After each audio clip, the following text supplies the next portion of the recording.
करता हूँ। सर सी C plus. हाँ, सी सी प्लस प्लस का एक सपोर्टिंग यस सर एक्सटेंशन। किए हैं। हाँ, स्क्रीन विजिबल है मेरा सभी को? Yes yes sir. Sir. Okay. जब आप अपने विजुअल स्टूडियो कोड पर जाएंगे तो यहाँ पे लेफ्ट साइड पे आपको काफी सारे ऑप्शंस मिलते हैं। उस पे एक ऑप्शन है एक्सटेंशन का। जैसे उसे आप क्लिक करते हैं आपको शो करेगा कौन कौन से एक्सटेंशन आप पे इंस्टॉल है आपके करंट विजुअल स्टूडियो पे, और कौन से आप और इंस्टॉल कर सकते हैं, रिकमेंडेड समथिंग। और आप यहाँ पे सर्च भी कर सकते हैं अगर आपको कोई रिक्वायर्ड है। यहाँ से आप लोग सी सी प्लस प्लस ये वाला इंस्टॉल कर लेंगे, ठीक है। और जो भी कोड, जो भी एरर्स आपको आते हैं उसका एक स्नैपशॉट लेके आप मुझे सेंड कर सकते हैं ताकि मैं चेक कर सकूं। और जैसे ही आप सारी चीजें ओके होती हैं आपकी, आपको जैसे ही आप वीएस कोड पे हैं सबसे पहले क्या करना है, टर्मिनल पे जाइए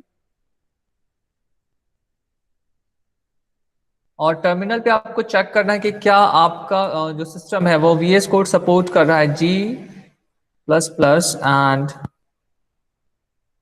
हाइफन हाइफन वी।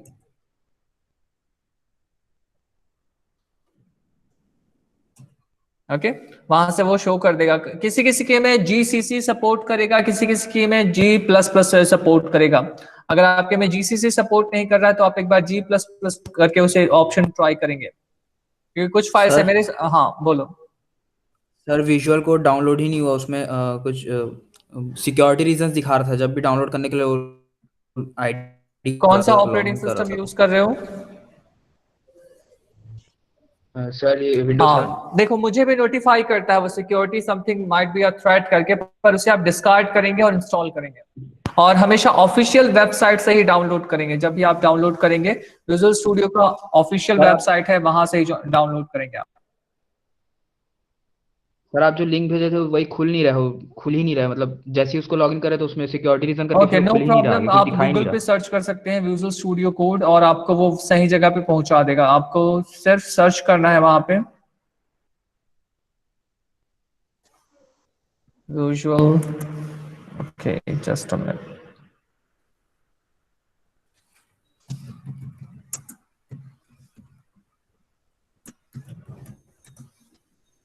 ये जो पहला लिंक आपको मिलेगा वो पहला लिंक ही उसका है। आप यहाँ पे जाके डाउनलोड पे जा सकते हैं एंड डाउनलोड के according to your operating system you yes can sir, choose one of them. ये खुल ही नहीं रहा सर ऐसे। तुम सीधे चले जाओ बेटा, या फिर तुम्हारा ब्राउजर आउट ऑफ डेट होगा या फिर समथिंग कुछ might be issue in your system, okay sir. ठीक है। या फिर सर तुम किसी, विंडो 10 में हो जाता है। हाँ यहाँ पे ऑप्शन है 7, Easy। 8 और 10। आप अकॉर्डिंग टू अपने जो भी आपका सिस्टम है उसके अकॉर्डिंग आप 32 बिट है या 64 बिट आप इंस्टॉल कर सकते हैं। और उसके बाद भी अगर नहीं होता तो किसी और सिस्टम पे जाकर आप डाउनलोड करेंगे, किसी और के सिस्टम पे डाउनलोड कर लो उसे और पेन ड्राइव से तुम लाकर इंस्टॉल कर सकते हो उसे, ठीक है। अगर यस तुम्हारे सर। सिस्टम में वो डाउनलोड नहीं देता उस केस पे। पर वो डाउनलोड क्यों नहीं दे रहा है एक बार चेक करना, क्योंकि मे बी इसके अपडेट्स आते रहते हैं, जो भी पैकेजेस हैं इसके उसके अपडेट्स आते रहते हैं, तो वो इंस्टॉल रेगुलरली तुम्हें करना पड़ेगा। ओके, आप लोग एक बार रीड कर सकते हैं। काफी सारी इंफॉर्मेटिव चीजें हैं यहाँ पे विजुअल स्टूडियो कोड की वेबसाइट पे। कौन कौन सा टॉप एक्सटेंशंस हैं, स्टेप्स क्या होते हैं और कुछ एक्स्ट्रा फीचर्स जो आप लोग यूज कर सकते हैं इस पे फास्ट कोडिंग के लिए, ठीक है। सर हाँ बोलो। सर अगर अपन वेब कंपाइलर यूज करें तो? हाँ कोई इशू नहीं है, आप फ्री है उसके लिए, तो इसे भी यूज कर सकते हैं। मैंने तो सारे ऑप्शंस, मैं इसीलिए मैंने बोला कि मैं किसी एक पर्टिकुलर बाउंड्रीज पे आपको कोडिंग नहीं सिखाऊंगा। मैं आपको पूरे मतलब एक तरह से ग्लोबल जो कोड्स हम ये चलाएंगे यहाँ पे, जितने भी कोड्स होंगे उसे आप कहीं भी अप्लाई कर सकते हैं, वो एज इट इज चलेंगे जैसा यहाँ पे चल रहे हैं, ठीक है। सर एक्चुअल में क्या होता है, कई बार प्रॉब्लम आती रहती है ना सबके कंप्यूटर पे कुछ ना कुछ, तो हाँ इसमें बेटर ऑप्शन है कि अपन वेब पे चला लेते हैं। वहां भी चला सकते हो, कोई इशू नहीं। मैं जो जीसीसी वहां पे भी जीसीसी यूज करता है, चलो मैं वो भी तुम्हें शो करता हूँ।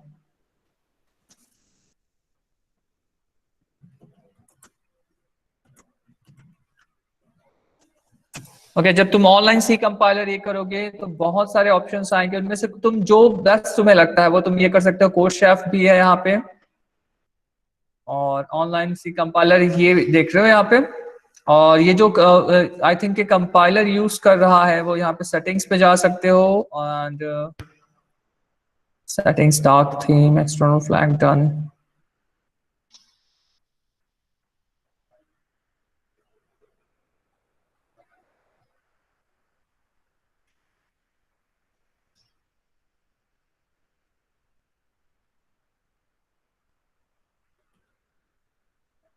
आई थिंक ये जीसीसी ही यूज करता है इसका कहीं पे, online compiler and debugging for C plus plus project.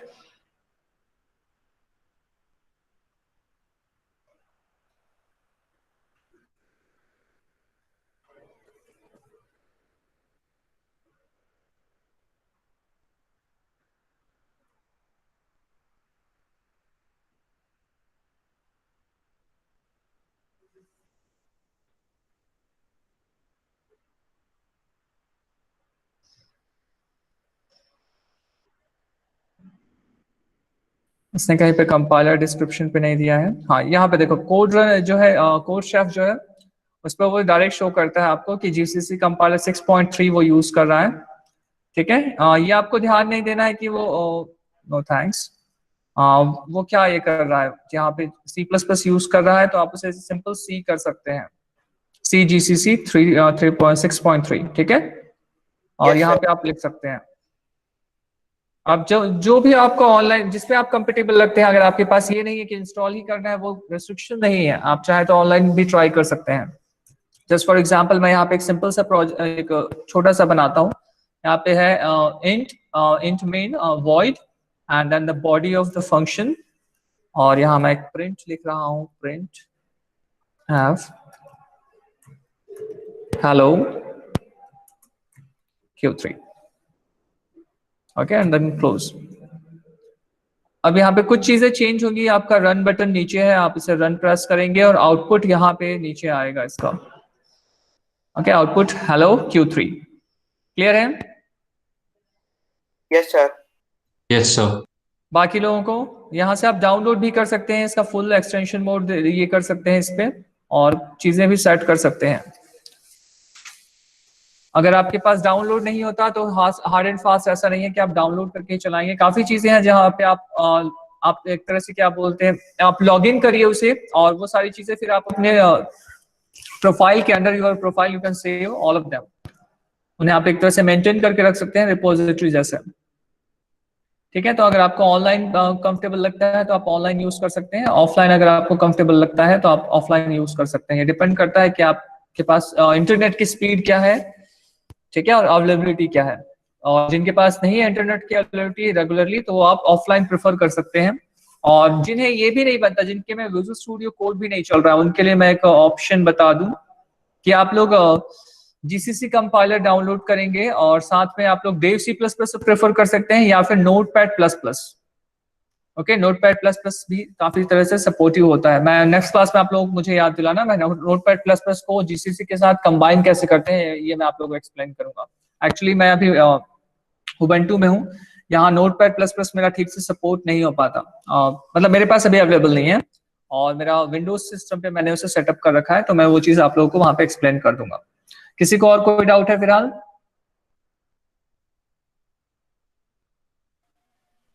Okay good. आज हम लोग देखेंगे, हाँ बोलो। No, sir. हाँ नहीं है good. doubt. Okay, header file क्या होते हैं, कोई बताएगा?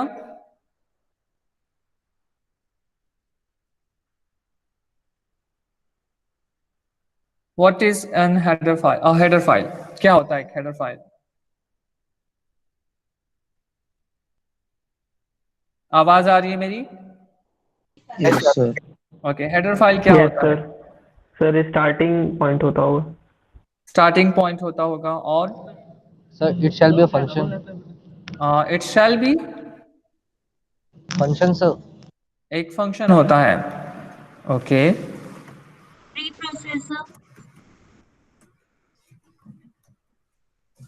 No it's not a preprocessor. Extension. Sir, Extension.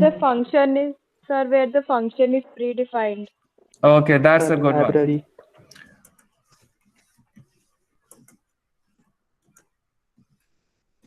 A library for function, or we can say a store for function. Okay, एक स्टोर हो सकता है जहां पे हमारे फंक्शंस प्री स्टोर हो, राइट? बोल सकते हैं। Yes sir. Yes sir. Just for example हमने यूज किया है stdlib, और हमने शायद stdlib को ओपन करके भी देखा था। आज हम देखेंगे इसके कुछ और टाइप्स। अगर ये हेडर फाइल है तो हेडर फाइल दो टाइप से होते हैं आपके सिस्टम पे। First one is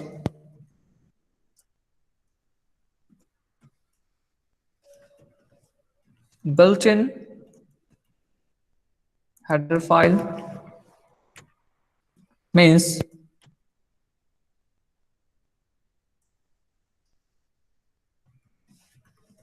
created by the developers.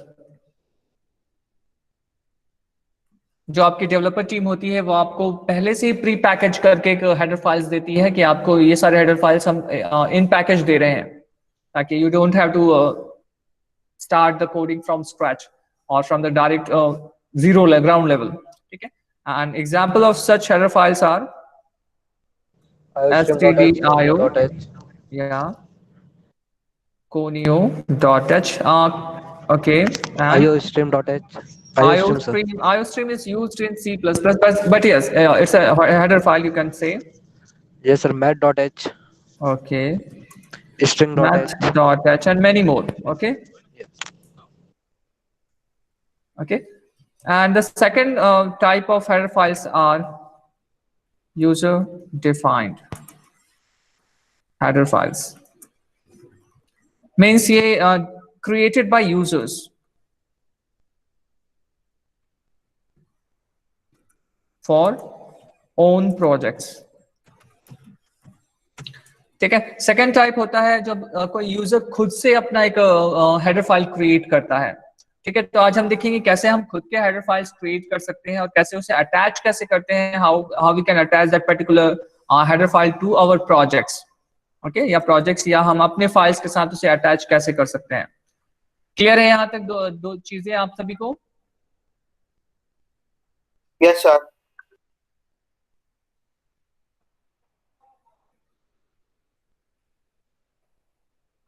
Okay, मैंने एक पहले से एक हेडर फाइल यहाँ पे क्रिएट करके रखा है और मैंने एक सिंपल सा हेडर फाइल क्रिएट किया. ये मेरा कमेंट बॉक्स है और कमेंट के बाद ये मैंने कुछ हेडर फाइल्स में भी कुछ हेडर फाइल्स मैंने इंक्लूड किए हैं और यहाँ पे एडिशन का एक ये किया है मैंने.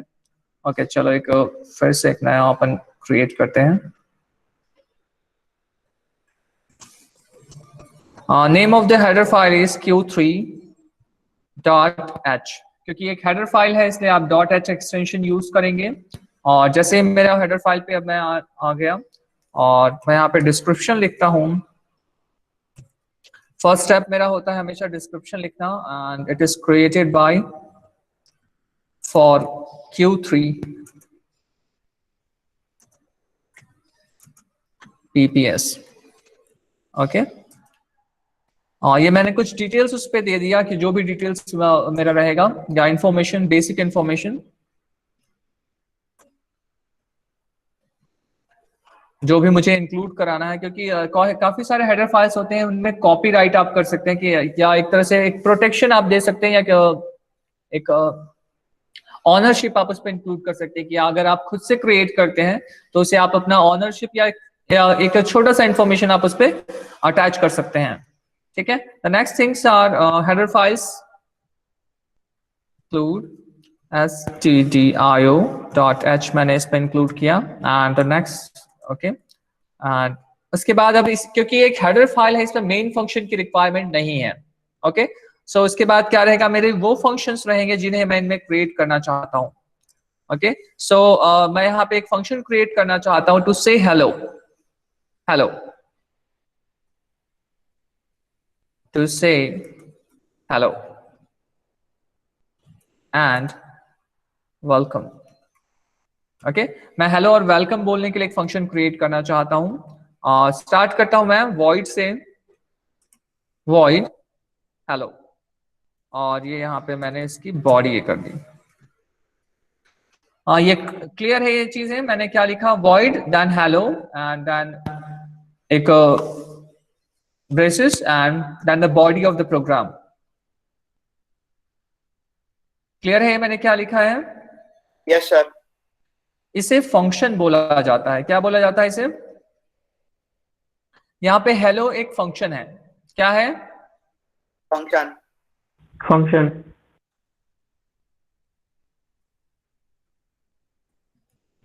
जैसे आप लोगों ने इंट मेन क्रिएट किया था वहां पे, वैसा ही हेलो भी एक फंक्शन है. ठीक है, and the function has, every function has its own name. यहाँ पे name of function क्या है? Name of function क्या है यहाँ पे? Hello. Okay, and every function whatever we create has a return type, means the type of value it returns after it completes its execution.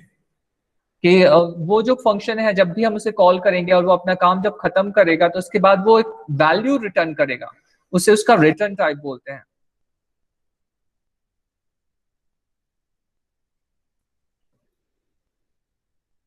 इस function का return type है void. Void means nothing.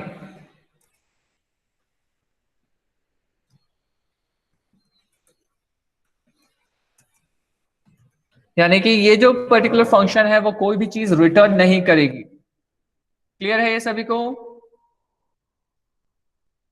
Yes sir. बाकी लोग हाँ बोलो. Sir, header file is same as the modulus in Python, sir. हाँ. So the modules. हाँ, जैसे तुम इंपोर्ट करते हो, जिसे जो चीजों को इंपोर्ट करते हो, sorry, packages as a header file, वहां पे पैकेजेस होते हैं, जो जिन पैकेजेस को आप इंक्लूड करते हो, ठीक है, वहां पे पैकेजेस होते हैं जो स्पेसिफिक फंक्शन के डेफिनेशंस और सिंटैक्स को कंटेन करते हैं. Okay Okay. ओके, यहाँ पे ध्यान देंगे, ये बेहद ज्यादा इंपॉर्टेंट चीज है. यहाँ पे void hello है, और hello and then the body of that particular function, और इसे इसका आर्ग्यूमेंट बोला जाता है यहाँ पे. और the next thing is, first thing is the name of function, second thing is the type of return value that it returns, और इसी को ही आप उसे टाइप, डाटा टाइप भी बोल सकते हैं.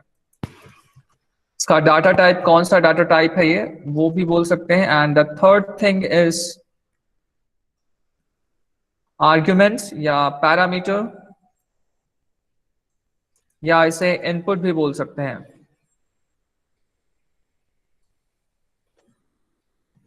कि फंक्शन को इनपुट क्या मिल रहा है. ओके, क्लियर है? And the fourth thing is body of function. इस फंक्शन की बॉडी है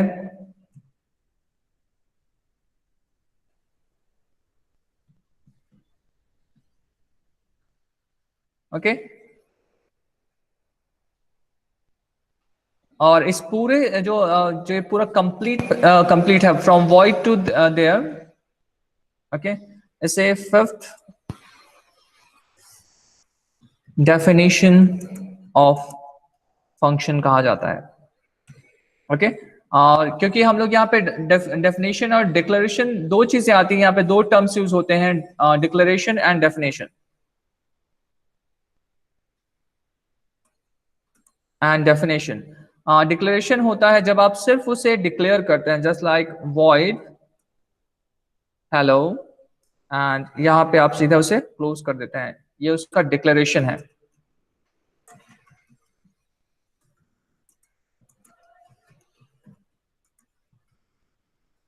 ये डिक्लेरेशन ऑफ फंक्शन हेलो है, और ये डेफिनेशन है.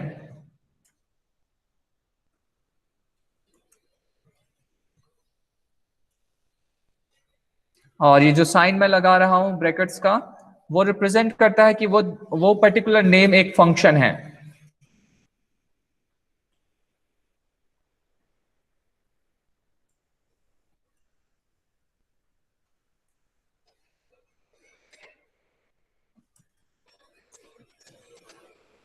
ओके, जनरली जब हम यूज करते हैं तो हम क्या करते हैं, दोनों चीजों को कंबाइन कर देते हैं, तो भी जो हमारा सिस्टम है, कंपाइलर है, वो सपोर्ट करता है कि नो प्रॉब्लम, आप डेफिनेशन, डिक्लेरेशन एंड डेफिनेशन दोनों एक साथ भी मर्ज कर सकते हैं. तो एक हैंडी वे हो जाता है कि आप चाहे तो उसे एक ही जगह पे पूरा डिफाइन एंड डिक्लेयर कर दीजिए, या आप चाहे तो पहले डिक्लेयर करिए और उसके बाद डिफाइन करिए. पर हाँ, जब कंपाइलर इनिशियली स्टार्ट करता है उसे रीड करना, तो उसका अगर उसे डिक्लेरेशन मिल जाता है तो उसके बाद जब भी आप उसे यूज करते हैं तो उसे पता रहता है कि हाँ, ये पर्टिकुलर फंक्शन ऑलरेडी डिक्लेयर हो चुका है, तो उसका डेफिनेशन कहीं ना कहीं अवेलेबल होगा. पर अगर आप उसके यूज से पहले और जब आप उसे यूज के बाद अगर उसे डिफाइन करते हैं तो वहां पे एक प्रॉब्लम आता है उसके लिंकिंग के लिए कि ये पर्टिकुलर जो फंक्शन है उसे ढूंढने में थोड़ा सा प्रॉब्लम आ सकता है। ठीक है, तो आप वहां पे ये चीज ध्यान रखेंगे कि आप पहले डिक्लेरेशन आप हम देखेंगे कि आगे कैसे इसका डिक्लेरेशन कब यूज करते हैं और डेफिनेशन कब यूज करते हैं। यहां तक क्लियर है सभी को?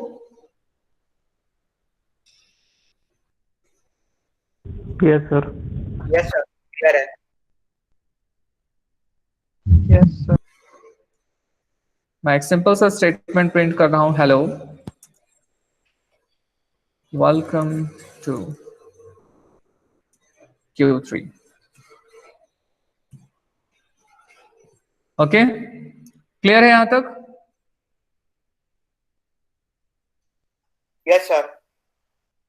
बाकी लोगों को? Yes sir. ओके, यहाँ पे एक Yes, सिंपल सा sir. हेडर फाइल मैंने क्रिएट किया है जिसमें सिर्फ एक फंक्शन है। ओके, void hello एक फंक्शन है जो मैंने क्रिएट किया है। अब मैं एक सिंपल सा एक और फाइल क्रिएट करता हूं, Q3 hello.c। ओके, एंड मेरा डिस्क्रिप्शन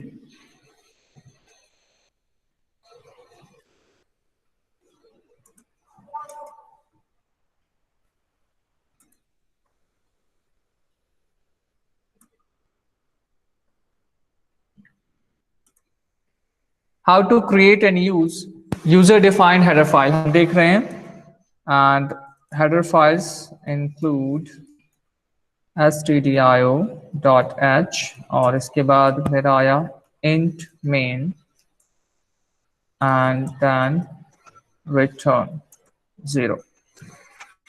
ओके, यहाँ तक क्लियर है सभी को? ये मेरा एक जनरल एक फॉर्मेट है जो मैं हमें हर प्रोग्राम पे मैं यूज करता हूँ। मेरा एक हेडर फाइल होगा, देन मेन फंक्शन होगा, और मेन का यहाँ पे जो टाइप है, टाइप जिसे रिटर्न टाइप बोला जाता है, जो इंट यहाँ पे है, that means after execution of main, जो मेन लास्ट लाइन पर रिटर्न 0 करती है, एक इंटीजर वैल्यू रिटर्न करती है आपके सिस्टम को।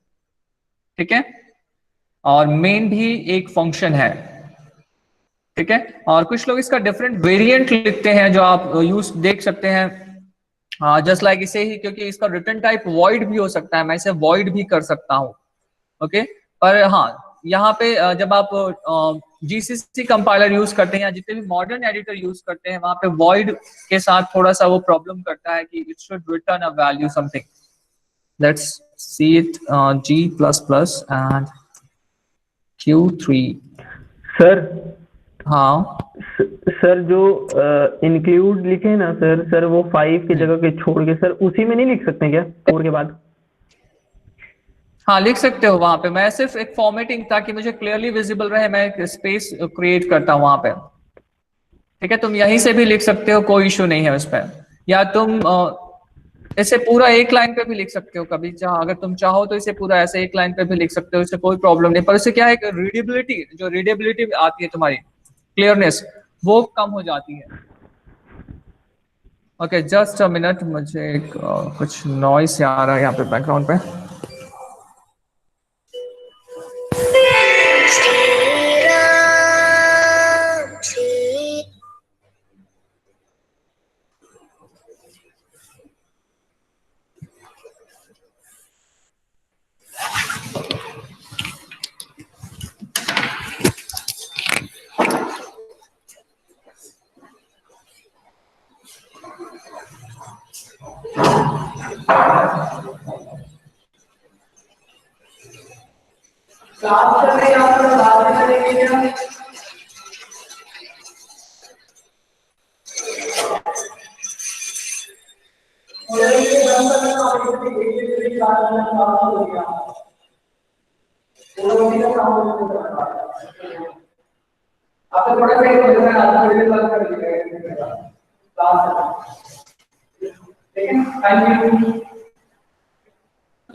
ओके, अब क्लियर है?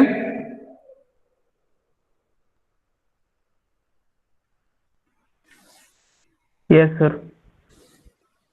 ओके, यहाँ पे देख रहे हैं main must return int and void main पे वो एक एरर शो कर रहा है। दैट मीन्स जितने भी जीसीसी कंपाइलर से रिलेटेड है या जितने भी आप ऑनलाइन कंपाइलर यूज करेंगे वहां पे आप वॉइड मेन यूज नहीं कर सकते, ठीक है। पर जो आप स्टैंडर्ड कुछ बुक्स देखेंगे वहां पे वॉइड मेन होगा और ये सक्सेसफुली रन करता है आपके टर्बो सी प्लस प्लस पे।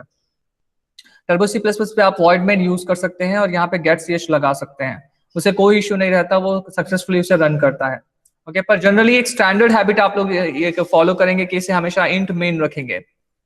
ओके, और यहाँ पे जो हमारा स्टैंडर्ड है वो रिटर्न 0, ठीक है। अब यहाँ पे आप इसे चेंज कर सकते हैं, इसे कोई ना कोई एक इंटीजर चाहिए होता है, आप इसे 123 भी दे सकते हैं, उसे उससे कोई प्रॉब्लम नहीं है, वो सक्सेसफुली रन करेगा। जैसे यहाँ पे मैं प्रिंट करता हूं /n हेलो,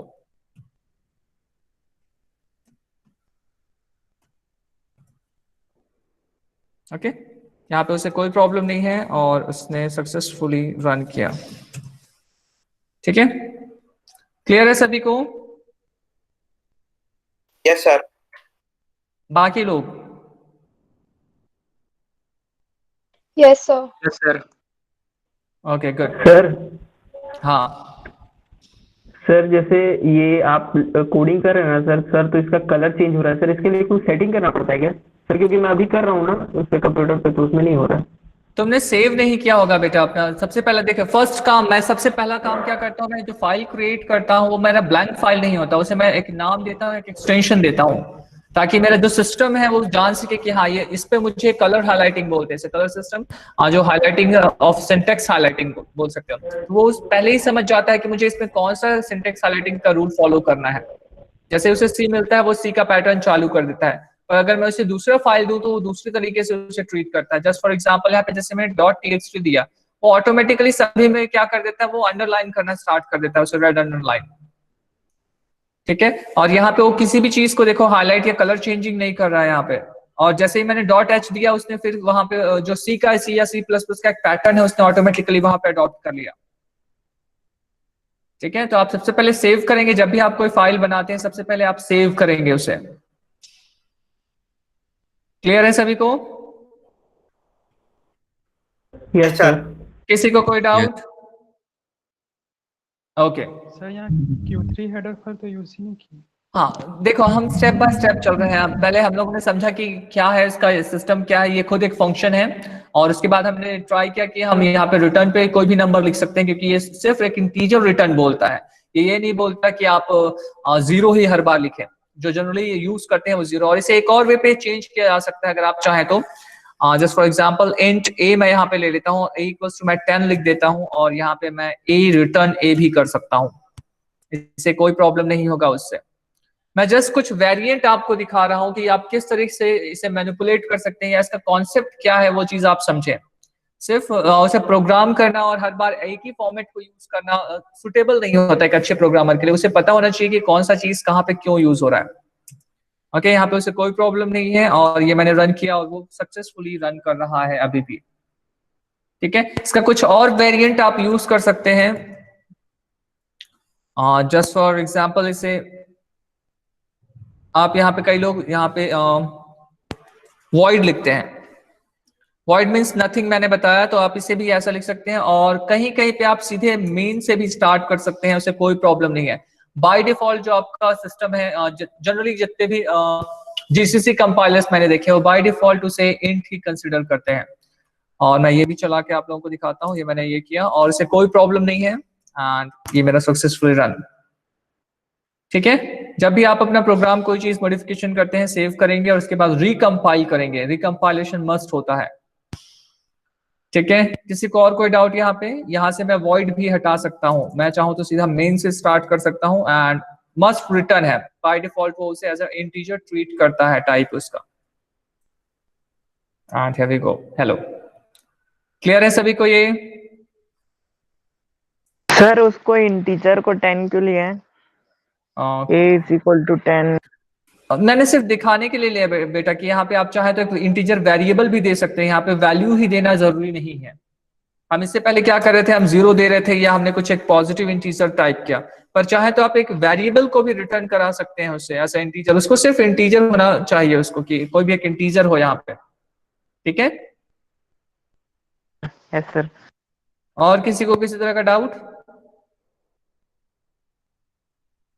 सर ये रिटर्न ए अगर नहीं लगाएंगे तो सर क्या होगा लास्ट? रिटर्न ए नहीं लगाओगे तो सिस्टम एक एरर थ्रो करेगा, main function should have a return. Just मैं ये भी शो करता हूं तुम्हें, main should return a value something, वो एक एरर आपको ओके यहाँ पे नहीं किया, ओके वो चला रहा है इसके बिना भी।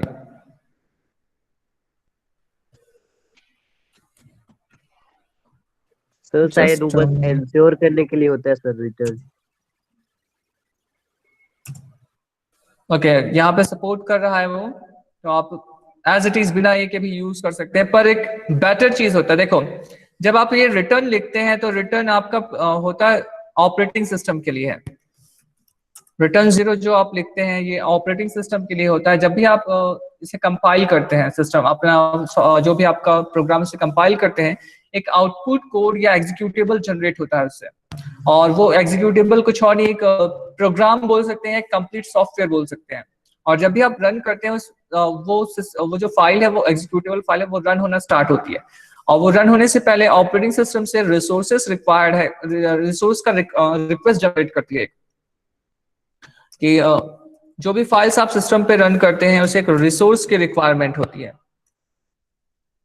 रिसोर्स। और जब वो रिसोर्स के लिए किससे रिक्वेस्ट करती है, आपके सीपीयू से आप रिक्वेस्ट करती है, और जैसे ही उसे रिक्वेस्ट ग्रांट होता है वो आपका सीपीयू को यूज करना स्टार्ट करती है या कुछ मेमोरी से ऑक्यूपाई करती है आपके कंप्यूटर की। और जैसे ही वो अपना एग्जीक्यूशन कंप्लीट करते हैं, जैसे ही वो कंप्लीट होता है एग्जीक्यूशन, वो सिस्टम को रिटर्न 0 करके क्या बोला जाए इसे, नोटिफिकेशन भेजती है कि मेरा काम खत्म हो चुका है, अब जो भी रिसोर्स आपने मुझे दिए थे वो आप वापस से उसे डी एलोकेट कर सकते हैं। एक तरह से इसे एक ये तरह समझ सकते हैं कि जब तुम्हारे घर पे कोई फंक्शन होता है, तुम एक टेंट वाले को ऑर्डर देते हो, वो टेंट वाला आके सारी चीजें सेटअप करता है और चला जाता है। जैसे तुम्हारे घर का इवेंट फिनिश होता है, तुम एक नोटिफिकेशन उसे देते हो कि भाई मेरे यहाँ का इवेंट खत्म हो गया है, आप आइए और अपने सिस्टम को जो भी आपने टूल्स यहाँ पे अप्लाई किए हैं या जो भी सेटअप आपने किया उसे वापस आप ले जा सकते हैं। अगर ये इन्फॉर्मेशन आप नहीं देते तो प्रॉब्लम क्या होगा, अगर ये रिटर्न मैं नहीं करता तो इससे प्रॉब्लम क्या होगा, जो मेरा ऑपरेटिंग सिस्टम है जिसने मुझे स्पेस मेमोरी स्पेस जो एलोकेट किया वो उसे डी एलोकेट नहीं करेगा, और एक टाइम के बाद क्या होगा, वो गार्बेज मतलब एक तरह से ऑक्यूपाइड ही पड़ा रहेगा, उस पर्टिकुलर पोर्शन ऑफ मेमोरी को मैं फिर से यूज नहीं कर पाऊंगा। इनकेस जैसे कि मैंने जो एग्जांपल दिया टेंट हाउस का, वहां पे क्या होगा, अगर आप उसे इन्फॉर्म नहीं करते तो वो जो टेंट है सेटअप का सेटअप लगा रहेगा, और आपका जो टेंट हाउस वाला है उसको लगेगा कि आप उस टेंट को अभी भी यूज कर रहे हो, और वो आपका चार्ज पे चार्ज लगाते चला जाएगा। क्यों? क्योंकि आपने उसे इन्फॉर्म नहीं किया कि मेरा काम हो गया है, इसलिए वो चार्ज आपका कंटिन्यूअस बढ़ते ही जाएगा। सिमिलर वे पे जब कंप्यूटर के टर्म्स में बात करें तो वो जो पर्टिकुलर स्पेस है जो आपका प्रोग्राम ऑक्यूपाई किया है वो क्लियर नहीं हो पाएगा, क्योंकि ऑपरेटिंग सिस्टम को लगेगा कि हाँ कि मुझे कोई भी रिस्पॉन्स जैसे इस प्रोसेस के थ्रू नहीं मिला है, तो वो अभी भी उस मेमोरी स्पेस को मे बी यूज कर रहा हो लगेगा उसे। ठीक है, यस सर। बाकी लोगों को समझ आया? सर ये इसको रन करने के लिए कहाँ पे जाते हैं सर? जो ऊपर लिखा हुआ है रन, वहां पे सर देखो अगर आपने कोड रनर इंस्टॉल किया है तो आपको यहाँ पे एक प्ले बटन दिखेगा, और अगर कोड रनर आपने इंस्टॉल नहीं किया है तो आप सिर्फ सीधे टर्मिनल पे जाएंगे। यहाँ पे जो आपका टर्मिनल लिखा है आप टर्मिनल पे जाएंगे और टर्मिनल को स्टार्ट करेंगे। ओके, टर्मिनल स्टार्ट करने के बाद तुम्हारा राइट साइड या फिर बॉटम पे तुम्हारा टर्मिनल आएगा, तुम्हें सिंपल सा वहां पे G++ टाइप करना है, and then after that your file name which is q3-hello.c। After that आप -o आउटपुट लिख सकते हैं, आउटपुट एज hello डॉट, अगर आप विंडोज पे हैं तो .exe करेंगे, अगर आप लिनक्स पे हैं तो फिर .out करेंगे, एंड देन एंटर। ये फॉर्मेट आप लोग याद रखेंगे। बाय डिफॉल्ट जो जीसीसी कंपाइलर है वो ए डॉट पे काम करती है, ए डॉट ई जनरेट करेगी अगर आप उसे फोर्सफुली वहां पे नाम चेंज नहीं करेंगे तो। ओके, आपको हमेशा उसे चेंज करना है ओवर, एक तरह से आपको मैनुअली उसे सेट करना है -o से। यहाँ पे अगर आप विंडोज पे हैं तो ये .exe हो जाएगा। ठीक है, क्लियर है सभी को? सर समझ में नहीं आया एक चीज। हाँ बोलो। सर ये G++Q3 यहाँ क्यों लिखते हैं सर ये? G++ क्यों लिखते हैं? तुम्हारा क्वेश्चन फिर से एक बार रिपीट करो। सर ये जैसे यहाँ पे टर्मिनल पे गए, फिर उसके बाद बॉटम पे आ गया, और सर उसके बाद इसमें लिखा है window PowerShell copyright Microsoft corporation, फिर PS यूजर शरण डेस्कटॉप, उसके बाद हाँ। G++ आप बोले लिखने के लिए। हाँ G++, तुम यही चीज फॉलो करो। तुम्हारा फाइल नेम क्या है? Sir file name my VS code लिख दिया मैं तो। माई VS code. VS code, okay. उसका एक्सटेंशन .c लगाया है? नो सर ये नहीं लगा। तो सेव किस नाम से किया है बेटा? सर सेव तो यहाँ पे फाइल पे जाके किया ना।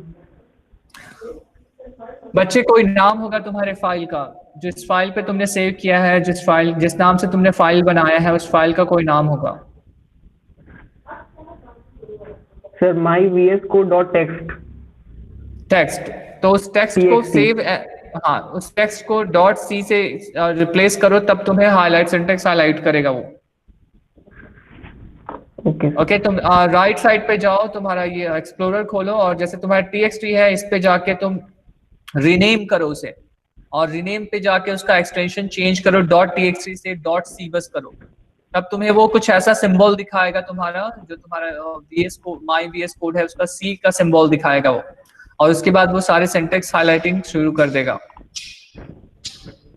बाकी लोगों को भी ये प्रॉब्लम आ रही है? देखो मैंने पहले ही कहा है कि आपको जो भी प्रॉब्लम्स आएंगे आप मुझे कन्वे करेंगे ताकि मैं उसे सॉल्व कर सकूं या एटलीस्ट कुछ हेल्प उस पे कर सकूं आपका। और कितने लोग हैं जिनको रन करना नहीं आता? सर जो .c है वो एक स्टैंडर्ड एक्सटेंशन है ना? ये उस आपके फाइल का एक्सटेंशन है बच्चे, वो उसे बताता है। जीसीसी आप उसे इनपुट दे रहे हैं कि मुझे एक C फाइल में इनपुट दे रहा हूं और जिसे आपको कन्वर्ट करना है। ये आपका कंपाइलर है G++, उसका कंपाइलर, जस्ट GCC और G++ एक ही कंपाइलर है। ओके, आप उसे देते हैं कि भाई इस पर्टिकुलर चीज को आपको ये करना है, और यहाँ पे जो आपका फाइल नेम है उसके लिए इनपुट है। आप उस कंपाइलर को ये फाइल दे रहे हैं कि इसे कन्वर्ट करके मुझे दो, या इसका आउटपुट कोड या एग्जीक्यूटेबल बना के मुझे दो, उसके बाद आप रन करते हैं। अगर आपको ओके, ये चीज सीखना जरूरी है कि आपको ये पता हो, पर अगर आपको ये चीज थोड़ा सा लेंदी लगता है, मैं क्या बोलूं, मैं एज ए कंप्यूटर इंजीनियर आपको ये चीज पता होनी चाहिए कि how to run any C file using terminal in GCC compiler.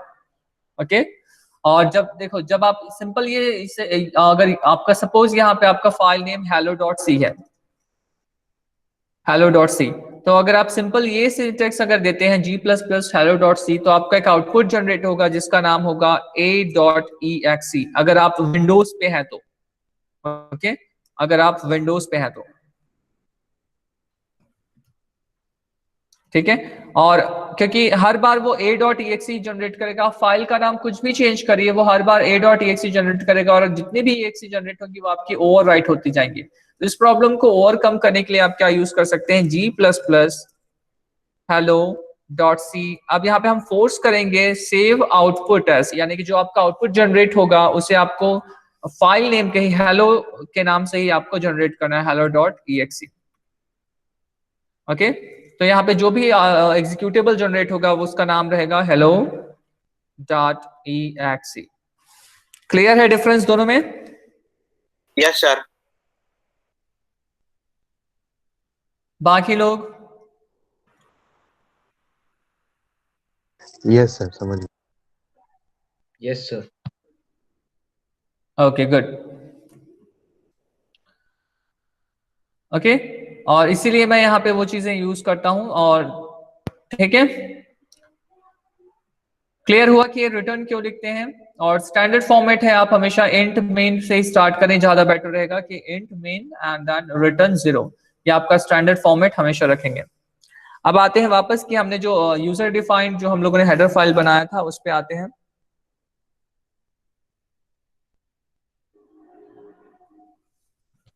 Okay, जब भी आपको कोई यूजर डिफाइंड हेडर फाइल को इंक्लूड करना होगा तो उसका सिंटेक्स थोड़ा सा डिफरेंट होता है।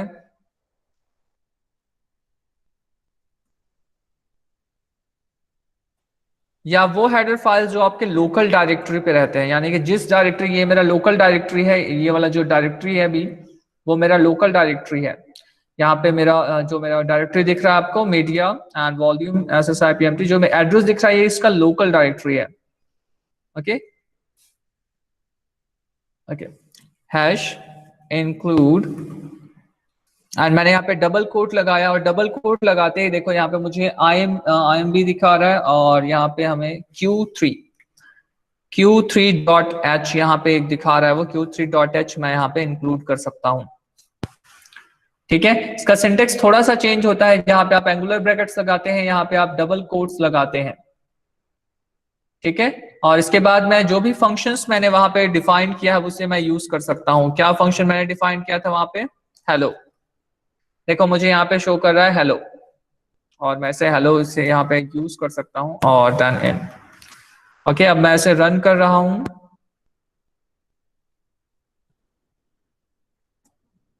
इसने हेलो प्रिंट किया, पर उस हेलो का कोई ऑप्शन नहीं आया। ओके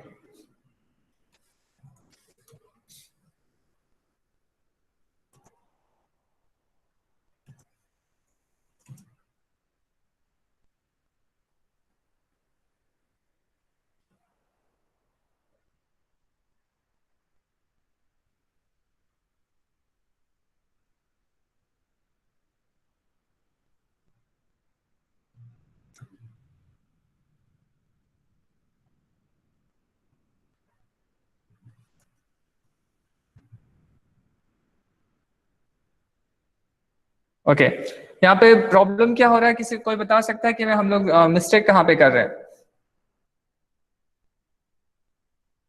क्यों हम लोग का आउटपुट नहीं आ रहा है, जो आउटपुट एक्सपेक्टेड आउटपुट है वो क्यों नहीं आ रहा है?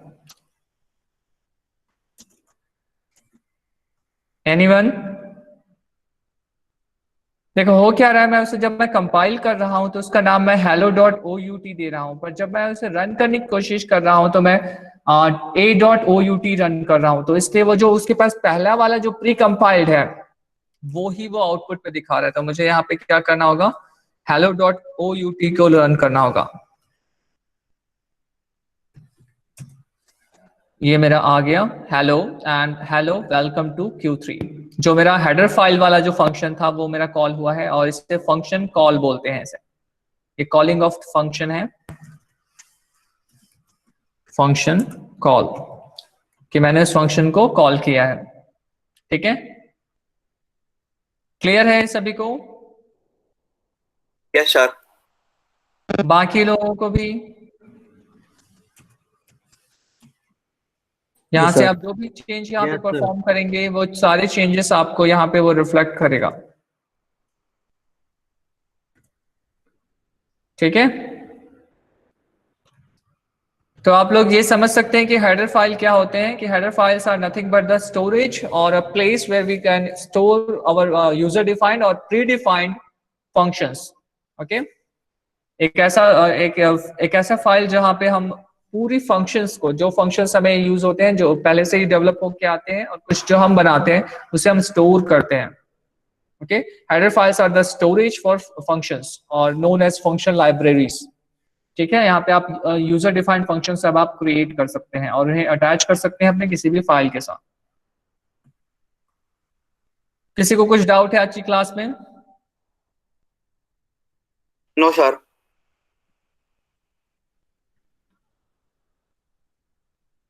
ओके